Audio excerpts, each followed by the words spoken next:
नमस्कार, संघर्ष वृत्तवाहिनीमध्ये आपलं स्वागत। घेऊया ठाणे आणि आसपासच्या परिसरामधील घडणाऱ्या महत्त्वाच्या घडामोडींचा आढावा।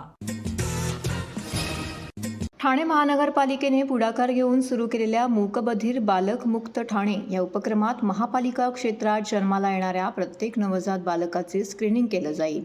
त्यामुळे कर्णदोष असलेल्या सर्वच नवजात बालकांचे तात्काळ निदान होईल, तसेच त्यावर जलद उपचार होतील।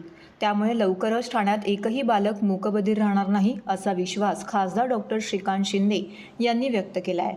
ठाणे महानगरपालिकेच्या मूकबधिर बालक मुक्त ठाणे या योजनेचं उद्घाटन आणि आदर्श कार्यपद्धतीचं प्रकाशन खासदार डॉक्टर श्रीकांत शिंदे यांच्या हस्ते झाले।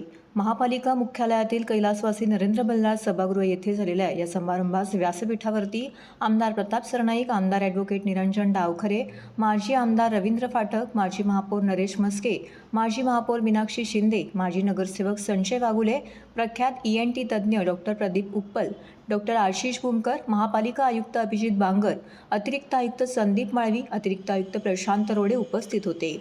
त्याचबरोबर माजी नगरसेवक, महानगरपालिकेने केलेल्या आर्थिक मदतीमुळे कॉक्लिअर इम्प्लांट शस्त्रक्रिया झालेली मुले, त्यांचे पालक इत्यादी मोठ्या संख्येने येथे उपस्थित होते। या सोहळ्यात डॉक्टर श्रीकांत शिंदे फाउंडेशनच्या वतीने बालकांच्या स्क्रीनिंगसाठी लागणारी 4 उपकरणे महापालिकेच्या 4 प्रसूतिगृहांना वितरित करण्यात आली। या ठिकाणी प्रातिनिधिक स्वरूपात एका जोरदार टाळ्या वाजवूया।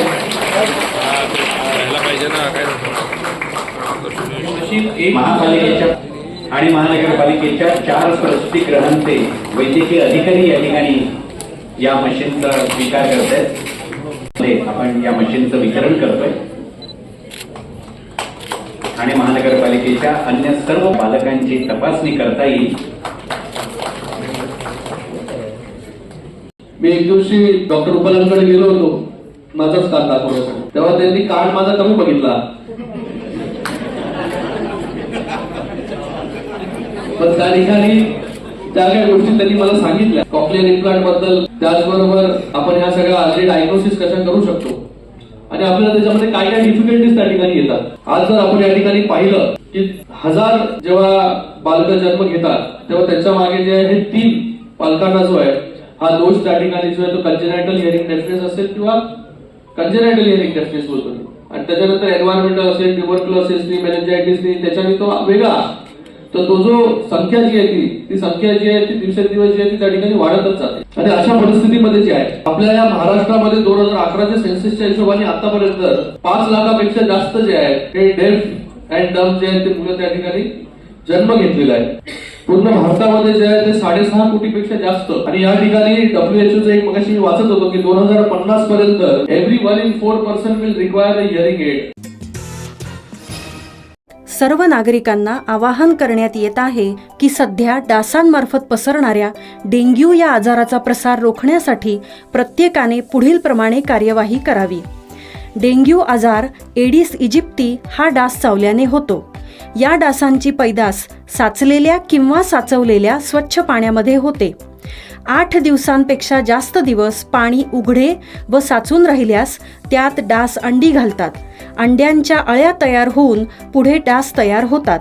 यासाठी आपल्या घरातील पाणी साठे, उदाहरणार्थ बॅरल्स, पिंपे, टाक्या, हौद, रांजणे इत्यादी दर आठवड्याला रिकामे करून घासून पुसून कोरडे करून पुन्हा भरावे। 1 दिवस कोरडा दिवस म्हणून पाळावा। पाणी साठ्यांना घट्ट झाकणे बसवावीत किंवा जुनी साडी, चादर, धोतर यांनी बांधून झाकून ठेवावीत, म्हणजे डास त्यात जाऊन अंडी घालणार नाहीत। घराच्या गच्चीवर, आजूबाजूला, अंगणात कोठेही पाणी साचू देऊ नये। भंगार सामान उघड्यावर टाकू नये, उदाहरणार्थ टायर्स, प्लास्टिक सामान, कुंड्या, टाकाऊ वस्तू इत्यादी। अशा सामानात पावसाचे पाणी साठून त्यात डेंग्यूच्या डासांची पैदास होते। घरातील कूलर्स, फ्रीजच्या पाठीमागील ट्रे हे देखील वेळोवेळी कोरडे करावेत। लक्षात ठेवा, नुसत्या फवारणीने डास घनता कमी होत नाही, तर त्यासाठी डास पैदास ठिकाणे नष्ट करणे ही आपल्या सर्वांची जबाबदारी आहे। कोणताही ताप अंगावर न काढता जवळच्या शासकीय रुग्णालयात मोफत औषधोपचार घ्या।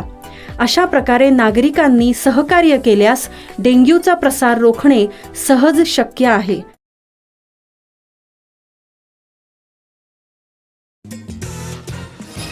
भारत जोडो यात्रेदरम्यान जिल्ह्यात काँग्रेस छोडो अभियान आमदार संजय केळकर, आमदार निरंजन डावखरे यांच्या उपस्थितीत शेकडो काँग्रेसी भाजपमध्ये.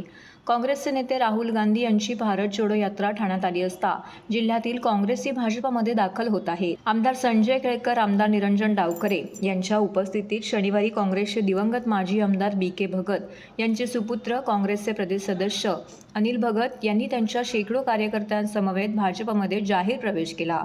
या प्रसंगी जिल्हाध्यक्ष संजय वाघुले, माजी नगरसेवक नारायण पवार, परिवहन सदस्य विकास पाटील, भाजप स्लमसेल अध्यक्ष कृष्णा भुजबळ, सरचिटणीस मनोहर सुखदरे, सचिन पाटील, कैलास म्हात्रे उपस्थित होते.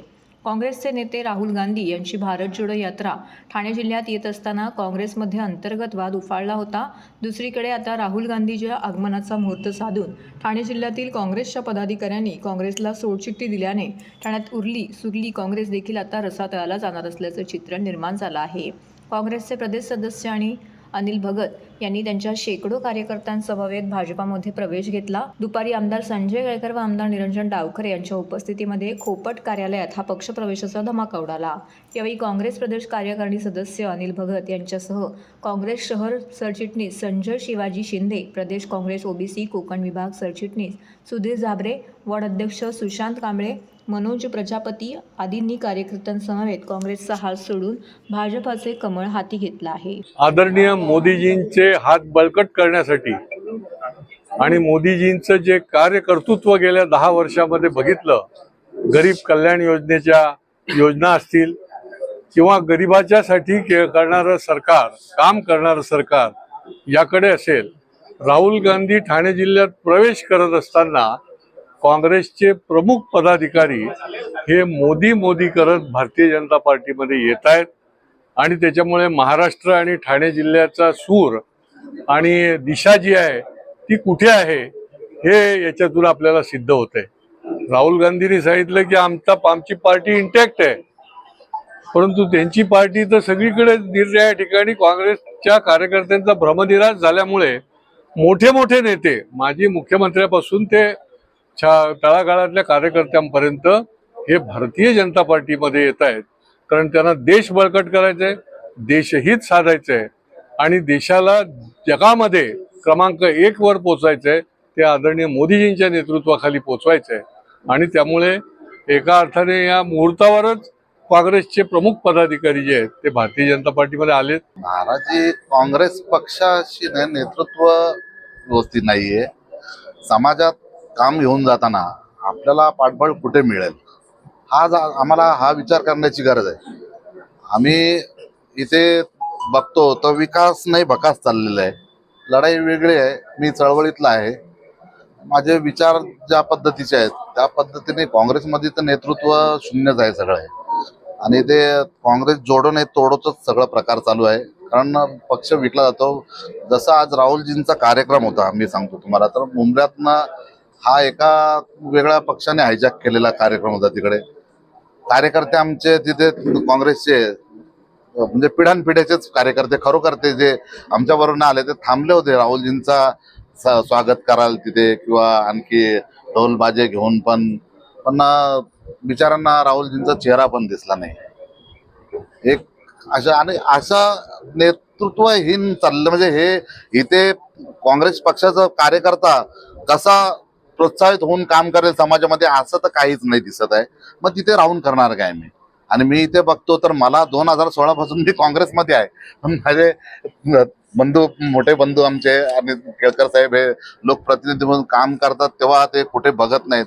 आणि अनेक आमचे जे कार्यकर्ते मुंबईतलेही तेही माझ्या बरोबरच आधीपासून मी काँग्रेसमध्ये, पण ते मला सपोर्ट करतायत. TJSB सौर शक्ती कर्ज, गो ग्रीन, करा वीज बिलावर बचत. आकर्षक व्याजदर, 84 महिने परतफेड कालावधी, 80% लोन, व्यावसायिक आणि उद्योजकांकरता सुद्धा. अधिक माहितीसाठी तुमच्या जवळच्या शाखेला भेट द्या किंवा संपर्क साधा. 1800-223-466 आणि 1800-266-3466.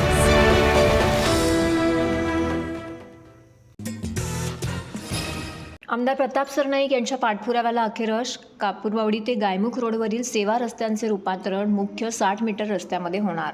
कापूरबावडी ते गायमुख या रोडवरील सेवा रस्त्यांचं रूपांतर मुख्य 60 मीटर रस्त्यांमध्ये घेऊन त्यांचं काँक्रिटीकरण करून घोडबंदर रोडचं रुंदीकरण करण्याच्या कामाचा भूमिपूजन सोहळा आज पार पडला.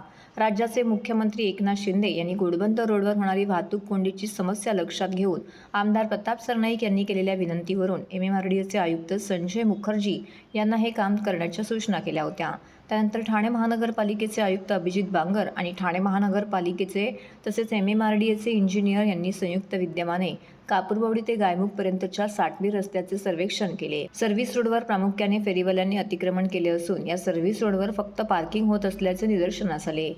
यामुळे घोडबंदर रोडवर वाहतूक कोंडी होत असल्यामुळे जर सर्व्हिस रोडचा समावेश मुख्य रस्त्यामध्ये केला तर घोडबंदर रोडवरील वाहतूक कोंडी दूर करण्यास मदत होईल.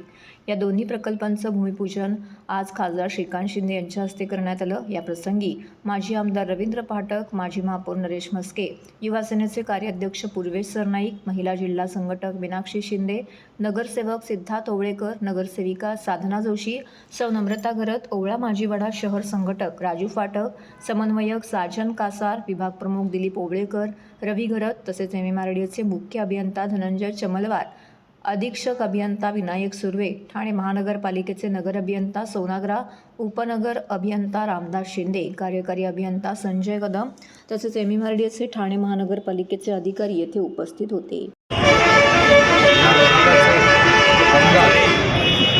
प्रतापजी सरनाईक साहेब यांचा धन्यवाद व्यक्त करतो. त्यांच्या पाठपुराव्यामुळे जे आहे त्या आज हा घोडबंदर रोड जर आपण पाहत आहे त्या ठिकाणी जे आहे ते अनेक फ्लायओव्हर्स वगैरे केले आपण. आपल्याच मागे आपण पाहतोय की मेट्रो देखील त्या ठिकाणी आता काही महिन्यांमध्ये जे आहे त्या ठिकाणी सुरू होईल. पण त्याचबरोबर वाढती ट्रॅफिक जी आहे ती कमी झाली पाहिजे. त्या दृष्टिकोनातून जे आहे ते रस्त्याचं वाईडनिंग त्या ठिकाणी झालं पाहिजे. त्यासाठी त्यांनी रोड वाईडनिंग जो आहे आणि हा सर्व्हिस रोड जो आहे तो मुख्य रस्त्यामध्ये घेण्याचा निर्णय या ठिकाणी घेतला आणि त्याच्यासाठी MMRDAने मोठ्या प्रमाणामध्ये निधी जो आहे तो या ठिकाणी दिलेला आहे. भविष्यामध्ये जे आहे ते कापूरबावडीपासून ते गायमुखपर्यंत जे आहे हा रस्ता 5+5 10 लेनचा जो आहे तो या ठिकाणी जो भूखंड त्या ठिकाणी मराठा भवन व्हावं त्या भागाच्या नगरसेविका परीक्षा सरनाईक यांना मुख्यमंत्री एकनाथ शिंदे साहेबांनी 5 कोटी रुपये त्या परिसराच्या विकासासाठी दिले होते. त्यातील 2 कोटी रुपये 2000 मीटर स्क्वेअर मीटरच्या जागेवर मराठा भवन आम्ही बनवतो आहे. परंतु आम्ही माननीय मुख्यमंत्र्यांकडे मागणी केलेली की अजून 25 कोटी रुपये द्यावा निधी, कारण जेणेकरून 100 विद्यार्थिनी आणि 100 विद्यार्थ्यांचं वसतिगृहसुद्धा त्या ठिकाणी निर्माण होईल. परंतु जागा निश्चित झालेली निविदा प्रक्रिया झालेली आहे. 2 कोटी रुपयाचं कामही चालू झालेलं आहे. म्हणजे मराठा समाजाला एक स्वतःचं स्थान या ठाणे महापालिका क्षेत्रामध्ये मुख्यमंत्री शिंदे साहेबांच्या मान्यतेने मिळालेलं आहे. त्याचंही भूमिपूजन सगळ्या मान्यवरांच्या उपस्थितीमध्ये खासदार श्री श्रीकांत शिंदे साहेबांनी आज केले. राहुल गांधी यांचा ठाण्यात झंझावत. कोरोना काळात 50 लाख मृत्युमुखी पडत असताना कोरोना लस बनवणारी कंपनी सीरम ही पंतप्रधान नरेंद्र मोदी यांच्या भाजपला हप्ता देत होती. निवडणूक रोख्याच्या नावाखाली आंतरराष्ट्रीय खंडणी वसूल करण्यास भाजप सक्रिय असल्याचा गंभीर आरोप काँग्रेस नेते राहुल गांधी यांनी ठाण्यात केला. भारत जोडो न्याययात्रा आज मुख्यमंत्री एकनाथ शिंदे यांच्या ठाण्यात आली. जांभळी नाक्यावर झालेल्या सभेत राहुल गांधी यांची पंतप्रधान नरेंद्र मोदी यांच्यावर भ्रष्टाचाराचे आरोप करीत मंदिराच्या नावाखाली 95% गरिबांना उपाशी मारत असल्याचं म्हटलं. राम मंदिरामध्ये राष्ट्रपती आदिवासी असल्याने प्रवेश देण्यात आला नाही. कुणीही शेतकरी, दलित, गरीब, सर्वसामान्य माणसं नव्हती तर अरबपती कलाकारांना प्रवेश इथे देण्यात आला. महाराष्ट्रात राष्ट्रवादी काँग्रेस आणि शिवसेना कशी फोडली, त्यांना पैसे देऊन फोडल्याचा आरोपही गांधी यांनी करून भाजपावरती हल्लाबोल केला. यावेळी काँग्रेसचे प्रदेशाध्यक्ष नाना पटोले, राष्ट्रवादी काँग्रेसचे आमदार जितेंद्र आव्हाड, काँग्रेस शहर अध्यक्ष ॲडव्होकेट विक्रांत चव्हाण, खासदार राजन विचारे यांच्यासह अनेक नेते उपस्थित होते. मुंब्र्यापासून यात्रेला सुरुवात झाली. त्यांनी कळव्यात छत्रपती शिवाजी महाराज आणि कोर्ट नाक्यावरील डॉक्टर बाबासाहेब आंबेडकर यांच्या पुतळ्यास पुष्पहार अर्पण केले. आनंद आश्रम समोरून यात्रा गेली. मात्र रस्त्याच्या पलीकडे दिवंगत आनंद दिघे यांचा पुतळा असल्याने पोलिसांनी गांधी यांना गाडीतून उतरून रस्ता क्रॉस करून देण्यास आयोजकांना परवानगी दिली नाही. त्यामुळे पुष्पहार अर्पण न करता यात्रा पुढे गेली.